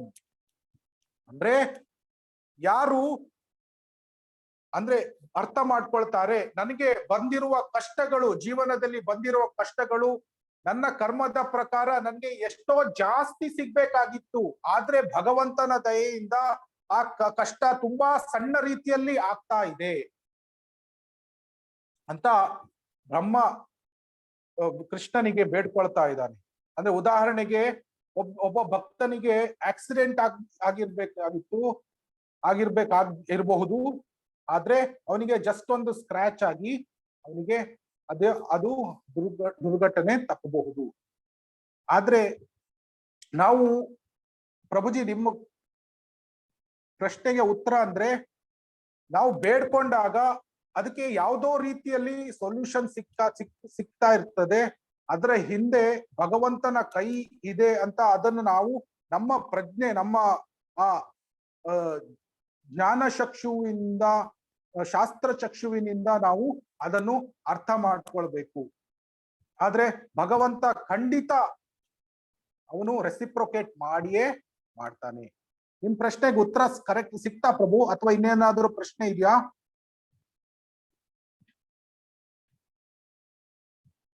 Krishna conscious will still get a lot of troubles actually to ಆಮೇಲೆ ಮತ್ತೆ ಇನ್ನೊಂದು ನಾವು ಏನ್ ಅರ್ಥ ಮಾಡ್ಕೊಳ್ಬೇಕು ಅಂದ್ರೆ, ನಾವು ಕೃಷ್ಣ ಪ್ರಜ್ಞೆಗೆ ಬಂದ ತಕ್ಷಣ ನಮ್ಗೆ ಎಲ್ಲಾ ಪ್ರಾಬ್ಲಮ್ಗಳು ಸಾಲ್ವ್ ಆಗ್ತದೆ ಅಂತ ಅಲ್ಲ. ಭಕ್ತರಿಗೂ ಸಹ ಕಷ್ಟಗಳು ಬಂದೇ ಬರ್ತದೆ, ಭಕ್ತರಿಗೆ ಕೆಲವೊಮ್ಮೆ ಕಷ್ಟಗಳು ಇನ್ನೂ ಜಾಸ್ತಿ ಬರ್ತದೆ ಅಂತ ಅನ್ನಿಸ್ತದೆ. ಆದ್ರೆ ನಾವು ಅರ್ಥ ಮಾಡ್ಕೊಳ್ಬೇಕು, ಅದೇ ನಾನೀಗ ಹೇಳಿದೆ, ತತ್ತೇನು ಕಂಪಂ ಸಮೀಕ್ಷಮಾನು ಅಂದ್ರೆ, ಆದ್ರೆ ನಮ್ಮ ಕರ್ಮಗಳ ಪ್ರಕಾರ ಅದು ಇನ್ನೂ ಜಾಸ್ತಿ ಸಿಗ್ಬೇಕಾಗಿತ್ತು, ಆದ್ರೆ ಕೃಷ್ಣ ಭಕ್ತರಿಗೆ ಅದನ್ನು ತುಂಬಾ ಸಣ್ಣ ರೀತಿಯಲ್ಲಿ ಅದನ್ನು ಸಾಲ್ವ್ ಮಾಡ್ತಾನೆ. ಸೊ ಭಕ್ತರಿಗೆ ಕಷ್ಟಗಳು ಬಂದೇ ಬರ್ತದೆ, ಆದ್ರೆ ಅದು ಕೃಷ್ಣನ ಮೇಲ್ವಿಚಾರಣೆಯಲ್ಲಿ ಅದು ನಡೀತಾ ಇರೋದ್ರಿಂದ ಭಕ್ತ ತನ್ನ ಸಂಪೂರ್ಣವಾಗಿ ಕೃಷ್ಣನ ಶೆಲ್ಟರ್ ಅನ್ನು ತೆಗೆದುಕೊಳ್ಬೇಕು, ಕೃಷ್ಣನ ಆಶ್ರಯವನ್ನು ತೆಗೆದುಕೊಳ್ಬೇಕು.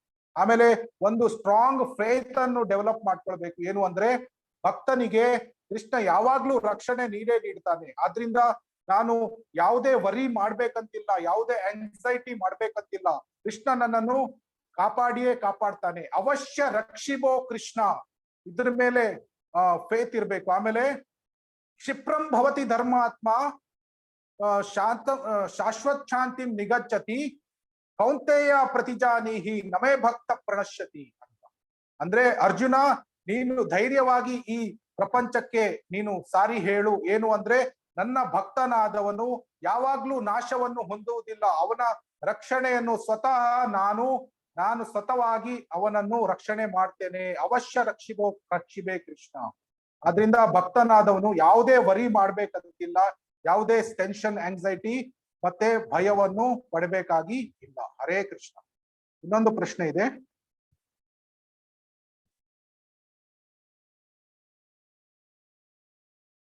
If Lord Krishna send his devotees to Krishna, then people may say, then when we can worship Shiva also. What is this concept, Prabhuji? ಅಂದ್ರೆ ದೇರ್ ಆರ್ ವೇರಿಯಸ್,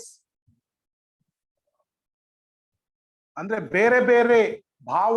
ಈಗ ಒಂದೇ ಯಾವುದೇ ಒಂದು ವರ್ಷಿಪ್ ಅಲ್ಲಿ ಬೇರೆ ಬೇರೆ ಭಾವ ಅಂತ ಇರ್ತದೆ. ಈಗ ಉದಾಹರಣೆಗೆ ಕೃಷ್ಣನನ್ನು ಸಾಮಾನ್ಯ ದೇವತೆಗಳ ಸ್ಥಾನದಲ್ಲಿ ವರ್ಷಿಪ್ ಮಾಡುವವರು ಇರ್ತಾರೆ. ಕೃಷ್ಣನನ್ನು ದೇವೋತ್ತಮ ಪರಮ ಪುರುಷನಾಗಿ ವರ್ಷಿಪ್ ಮಾಡುವುದು ಅದು ಬೇರೆ. ಆದ್ರಿಂದ ಪ್ರತಿಯೊಂದು ವರ್ಷಿಪ್ ಅಲ್ಲೂ ಸಹ ಬೇರೆ ಬೇರೆ ವಿಧಾನ, ಅಂದ್ರೆ ಬೇರೆ ಬೇರೆ ವಿಧಾನಗಳು ಮತ್ತೆ ಬೇರೆ ಬೇರೆ ಕಾನ್ಶಿಯಸ್ನೆಸ್ ಇರ್ತದೆ. ಕಾನ್ಶಿಯಸ್ನೆಸ್ ಅಂದ್ರೆ ನಮ್ಮ ಪ್ರಜ್ಞೆ ಹೇಗೆ ಇದೆ ಅಂತ ಅದು ಇರ್ತದೆ.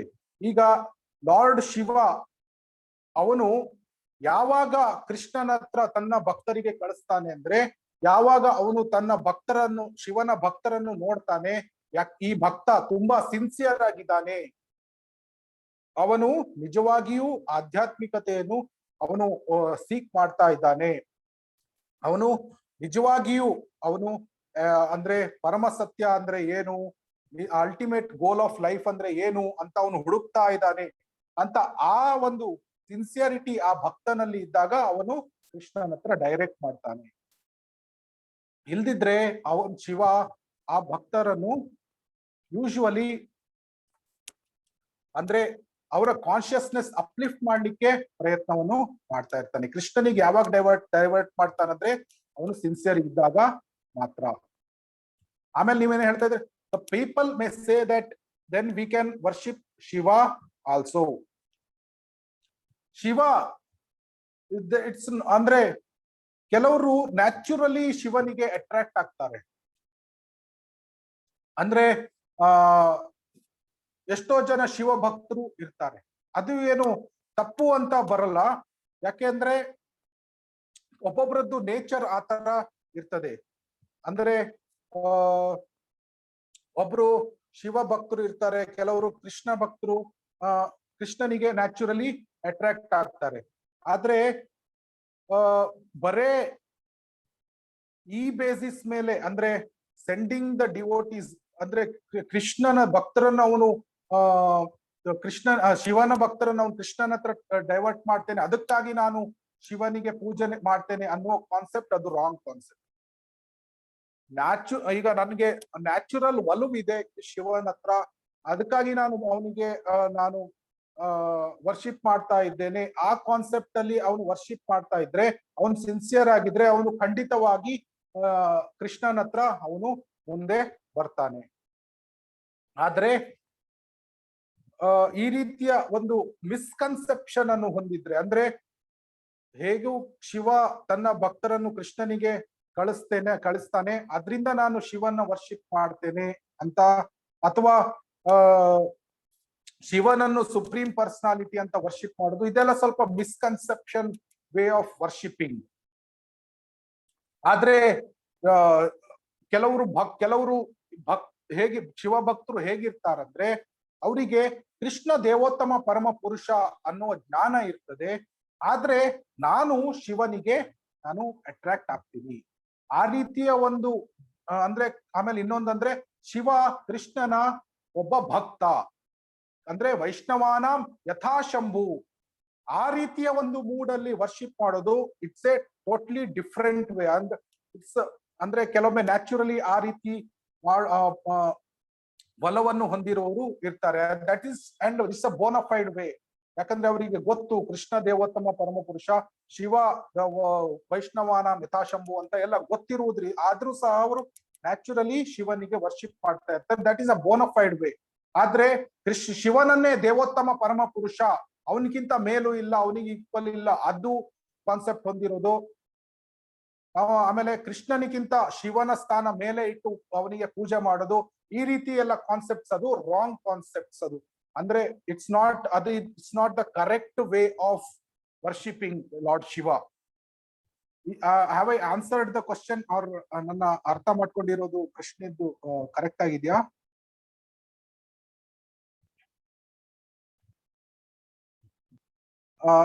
ನಿಮ್ಗೆ ಆನ್ಸರ್ ಸಿಕ್ತಾ ಮಾತಾಜಿ, ಅಥವಾ ಇನ್ನೇನಾದ್ರು? ಅಂದ್ರೆ ಅರ್ಥ ಆಯ್ತಲ್ವಾ? There is a bona fide way of worshipping Shiva and there is a wrong way of worshipping Shiva. ಯಾವ ಮೂಡಲ್ಲಿ ವರ್ಷಿಪ್ ಮಾಡ್ತಾರೆ ಅಂತ ಅದನ್ನ ಅರ್ಥ ಮಾಡ್ಕೊಳ್ಬೇಕು. ಇದು ಶಿವನ್ ವರ್ಷಿಪ್ ಅಂತಲ್ಲ, ಎನಿ ಡೆಮಿಗಾಡ್ ವರ್ಷಿಪ್. ಎನಿ ಡೆಮಿಗಾಡ್ ವರ್ಷಿಪ್, ಯಾವುದೇ ದೇವತೆಗಳ ಪೂಜೆಯನ್ನು ಸಹ ಅವರು ಕೃಷ್ಣನ ಸೇವಕರು, ಕೃಷ್ಣನ ಭಕ್ತರು, ಆ ರೀತಿಯ ಭಾವದಿಂದ ಮಾಡುವುದು ಡಿಫ್ರೆಂಟ್. ಆಮೇಲೆ ಅವರನ್ನೇ ದೇವೋತ್ತಮ ಅಂತ ಇಟ್ಕೊಂಡು ಪೂಜೆ ಮಾಡೋದು ಅದು ತಪ್ಪು ಅಭಿಪ್ರಾಯ. ಆ ರೀತಿ